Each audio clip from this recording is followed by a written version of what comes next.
Success is often viewed as a result of external advantages like wealth or favorable timing. In reality, your results are shaped by whether your mind is looking for reasons to prove you're incapable or searching for opportunities to improve. To change those results, we are going to build a 5-step daily action plan designed to move you from thinking to execution. To follow these steps, you will need a physical piece of paper and a pen. Clear your distractions.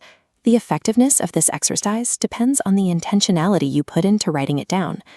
Writing these steps down forces you to move beyond passive listening. It creates a concrete record of your commitments that your mind can no longer ignore. Step 1 is a deliberate audit of the language you use daily. These words dictate the direction of your thoughts. Identify a phrase you catch yourself saying when you're frustrated, something like, "I can't do this." Write it down and then firmly cross it out. Next to it, write an active replacement, "I am learning." By replacing "I can't" with "I am learning," you change the instructions you give your brain. You are training yourself to operate as an internal supporter rather than a critic. Step 2 requires you to set a target that pushes past your current baseline. Identify one goal that feels slightly uncomfortable. Below that, write the specific skill or habit you must develop to reach it. Growth occurs when you move beyond what is familiar. If you find yourself stuck trying to plan your entire future, stop. Pick one immediate goal that requires effort today so you can keep this exercise moving. Policing your vocabulary and stretching your targets creates the mental environment required for consistent progress. Step 3 is about protecting your focus by categorizing your daily inputs. Draw a T-chart. On the left, list what you cannot change. On the right, list what you control: effort, attitude, discipline. When problems arise, ignore the left. Focus right and ask, "What can I do next?" Failures are simply data points.